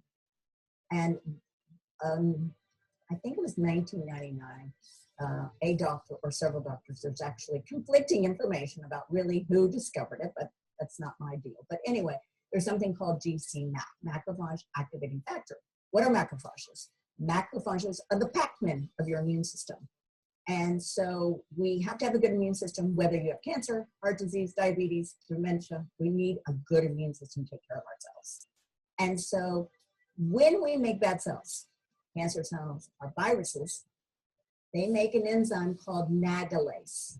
Nagalase poisons the macrophages, inhibiting them attacking the bad cells. Now, what you can actually do is you can actually measure nagalase. It's not done in the United States. It's done in a laboratory in the Netherlands. So we send our patients' blood to the Netherlands to see what their nagalase is. Now, most people we know who have cancer or viruses, we know they probably have high nagalase. Now, by the way, though, GC-MAP is used everything from autism to Alzheimer's to heart disease to cancer to chronic viral and bugs infections. So we started utilizing it about 2 years ago. You can actually make GC-MAP in a probiotic, and you can actually make it in a yogurt yourself. You have to buy the starter material and make the yogurt yourself that produces GC-MAP. You can't just buy yogurt, organic yogurt on the shelves at your local store. You've got to get the starter material, and you can make your own GC-MAP in a yogurt, or what we use is a probiotic suppository called Bravo Probiotic. Now, I know it works because every single patient that I've used it on, their nagalase levels have decreased. Nagalase level tells me where your immune system is at. In a healthy patient, your nagalase level should be less than 1. But if you have virus or cancer in your body, the nagalase level tends to be higher. So I actually started on my regular healthy patients who don't have the diagnosis of cancer but has viruses in their body, measure their nagalase level.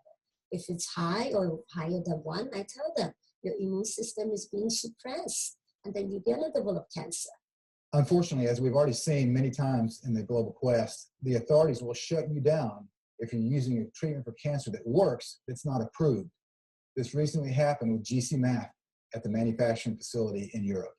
Yeah, the GC-MAP clinic is over in Europe, and their version of the FDA came into their lab and took all their product, all their medicine, and took all their lab equipment and seized all their bank accounts and virtually shut them down.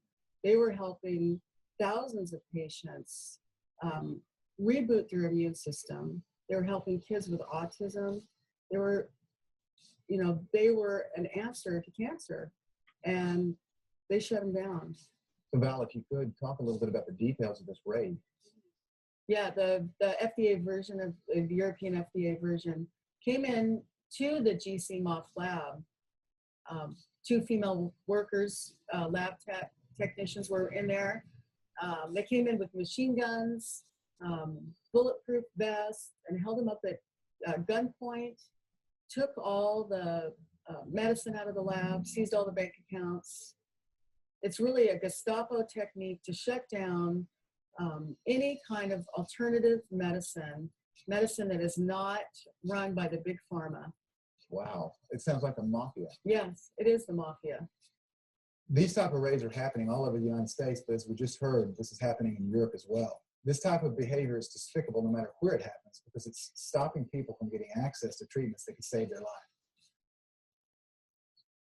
Okay, guys.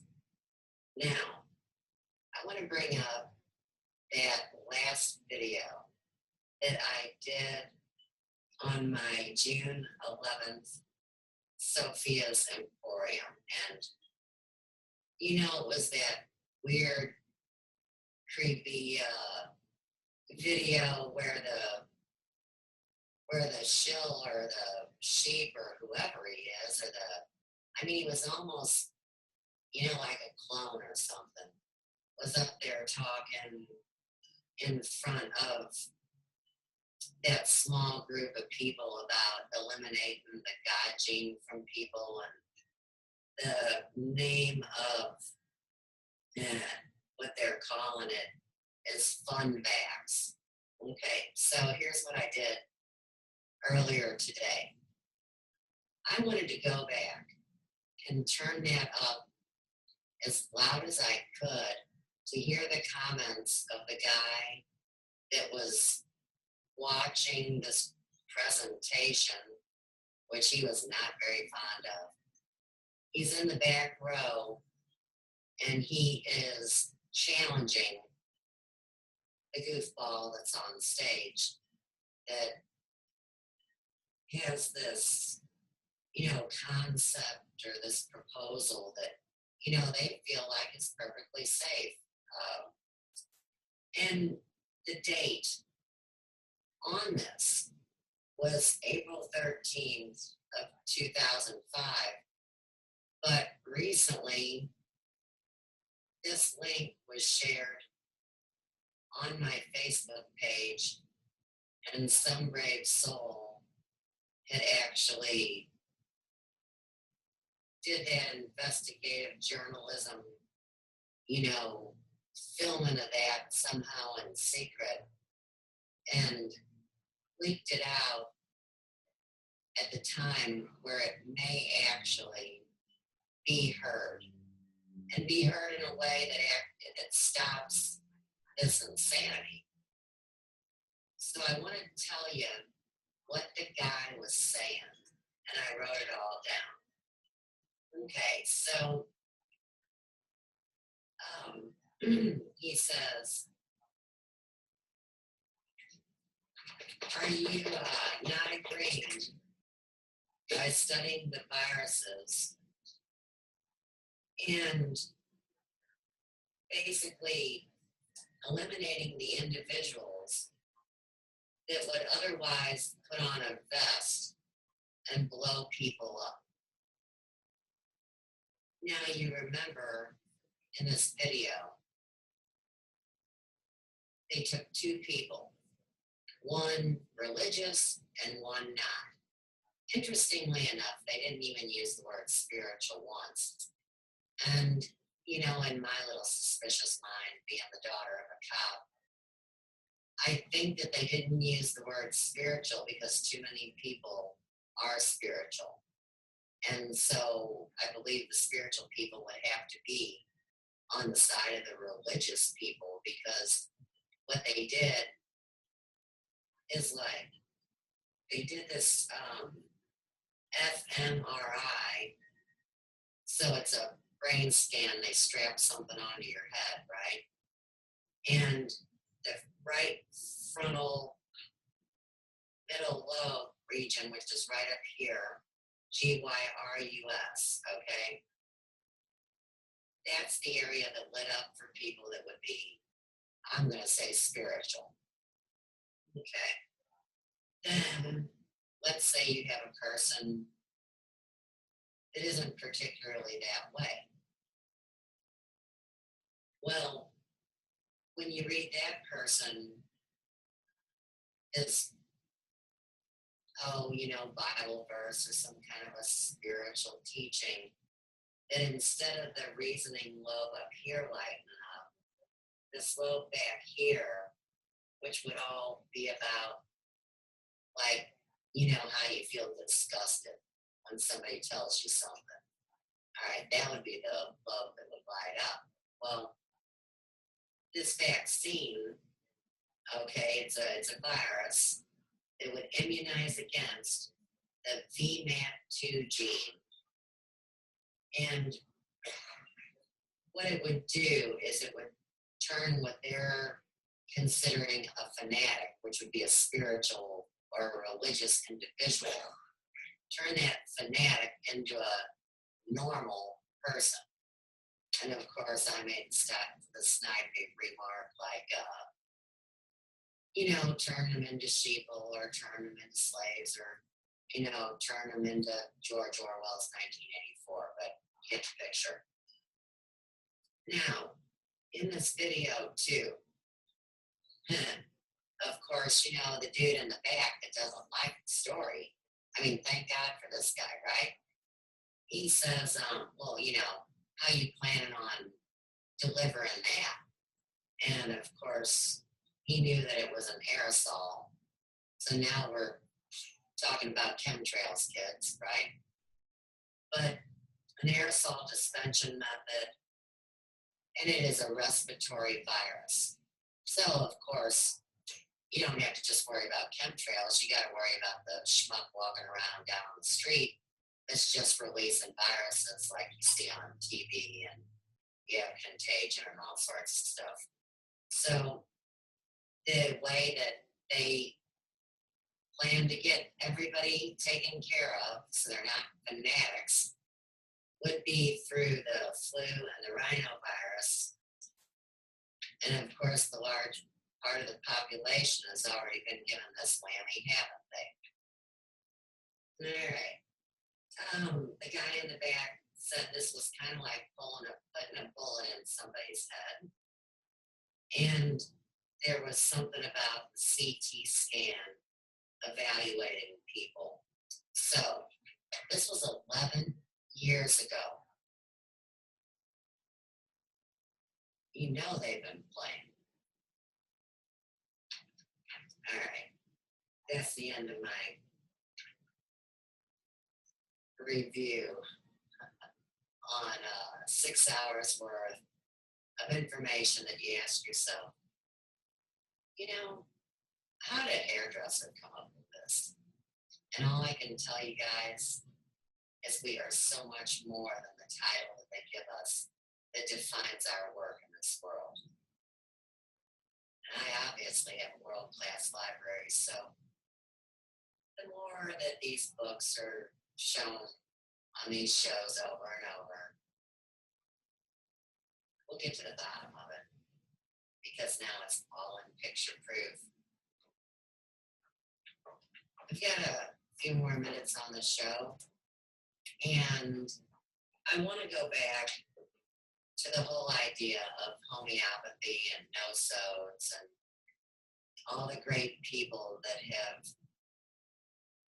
stood up for humanity and for the children and all that. So we have a video that I'd like to share that's about no-sode therapy.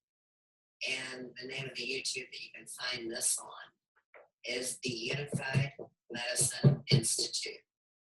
Enjoy.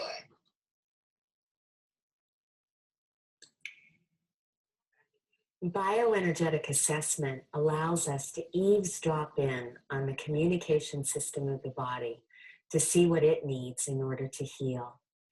And one of the things that we eavesdrop in on is to see which toxins are blocking the organs and systems. This is something that we can't pick up on a lab test, But bioenergetic assessment is a perfect complement to a lab test. So one of the ways that we do that clinically is we use no-soap therapy. No-soap therapy is a line of homeopathy that stimulates the immune system to target specific toxins. So through bioenergetic assessment, we can use certain potencies and dilutions of metals and find out where they are congesting at the cellular level. This is a picture of a cell. We're as healthy as a cell. And when we look at metals, sometimes they're going to be sitting in the mitochondria of the cell. Have you been hearing about mitochondrial disease, chronic degenerative conditions? Well, very often we have metals and chemicals blocking the mitochondria.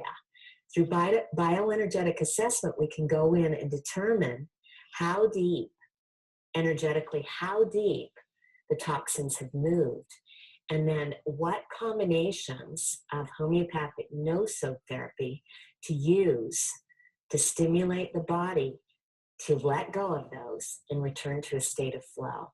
We combine no-soaps with drainage remedies and also herbal formulas. My favorite line to use with no-soap, as far as no-soap therapy goes, is the Energetics line. I've created a quick reference guide to allow you to become well-versed in no-soap therapy so that you have a solution for every toxin that there is on the planet. Just remember to go slow so that you can go fast. We want to build people up, clean them out, and build them up. And the Energetics line is designed to do that, to get people quickly through a healing process and into a maintenance program. So we combine a no-soap, a cord remedy, with a drainage remedy. And a simple way to do it, lymph tone 1, 2, or 3. Lymph tone 1 is for acute situations. Lymph tone 2 is for chronic.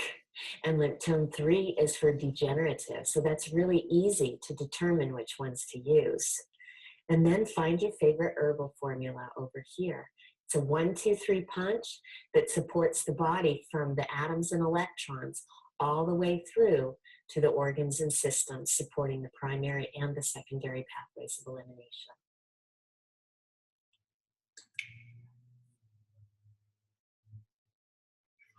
I'm at the 1 minute warning point here. We're at the end of today's show. And I just have a couple of things to bring to your attention.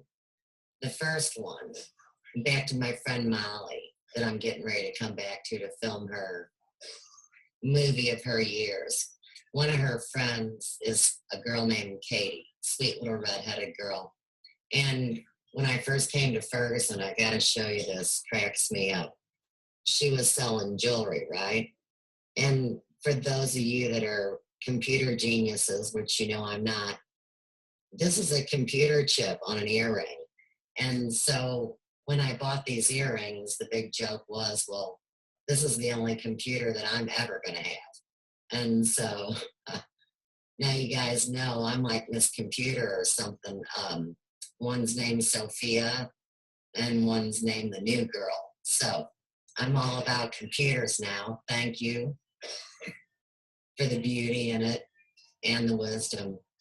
Second thing, we have a dear friend, and his name, I'll just call him Robert, not Bob, right?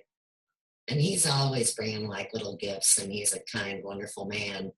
He's one of the targeted individuals here in Ferguson because he happens to keep a messy front yard and he doesn't work for the city. So he's on the shit list. They already took his dad's house from him and they'd love to take his. But the other day, right, he's trying to sneak up and bring something on the porch and the pit bull is not having any of that. So I come to the front door and he says, oh, I hope you wouldn't, bust me. I was leaving this as a surprise. Now wait till you see this. Look at this geode, man. So you can see there's a couple little miner dudes in there working. And there's even an amethyst point that was installed into this creative work. I thought it was interesting that they left the matrix natural. Usually they paint them, and you can see the polish and the natural beauty in this piece. So, Robert, if you ever watch one of my flippin' shows, I love you and thanks a lot. You can find Robert in one of my YouTubes here called Sue's versus the Referee. So you'll see Robert. Last but not least, I wasn't going to cry about it a couple weeks ago, but I actually had 2 enzyme books and I couldn't find the other one. And I thought, where is that daggum book? Here it is. Enzymes, The Agents of Life by John F. Honahan. And see, your buddy Suze did all her colorful research there too. So just remember, if you have any questions about enzymes, the Holistic Stylist knows. With that, really, thank you, everybody. Thanks, Mel and Biggie. Thanks, CCN. Thank you, all my fine Ferguson friends. Thank you, spiritual family. And I'll be back next week. With that, peace, love, and light from the Big Yellow House. Bye.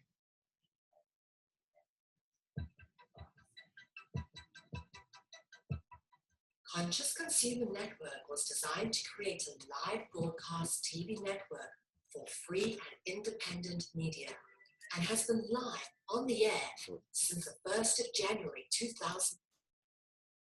Right. Right. Well, I just stopped sharing on Zoom and here I sit on the phone with you right now, Jim. So, yeah, I think it's going to be great. And I think it ties in so well with the Zoom show that we just did today. So, with that, I'm going to say thank you once again from the bottom of my heart.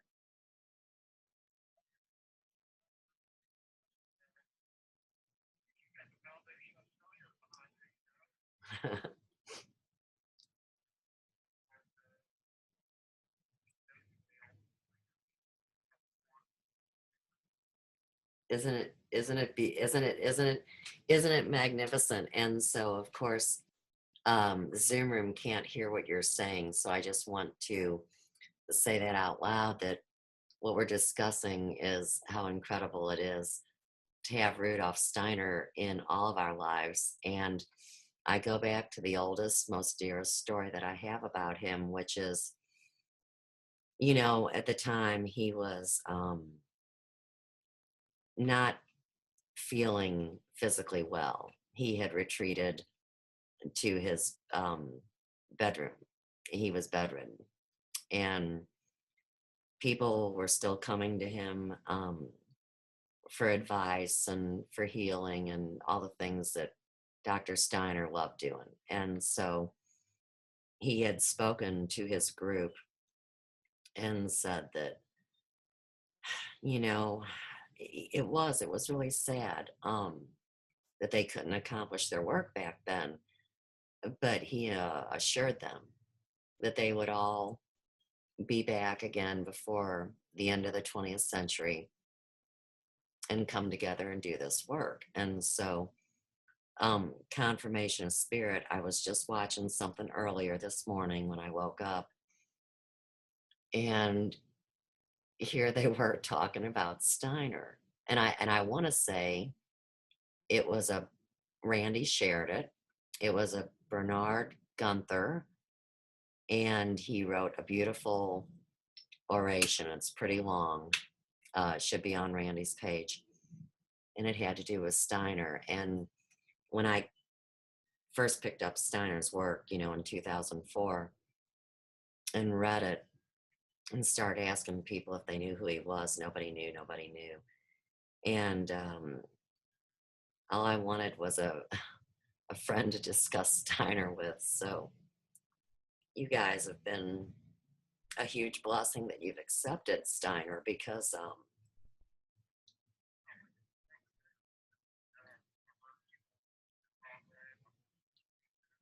yeah,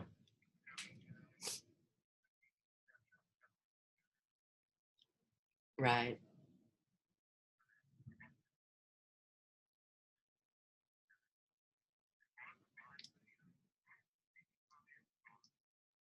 Yes. Well, once my computer friends are able to help me in new and improved ways, we'll get all those books online so the world has them. I mean, that is my intention, and that's what I've been working on doing, as you know. I'm talking about them any moment I can. It's the most incredible part of this journey to me, and I'm really glad you're one of my Steiner friends.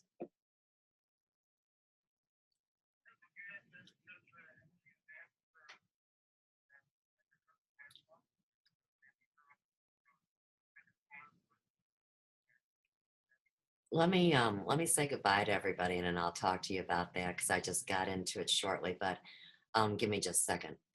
Okay, guys, peace, love, and light from the big yellow house on the third cosmic ray in Sue's world, and I'll talk to you guys real soon. Peace out.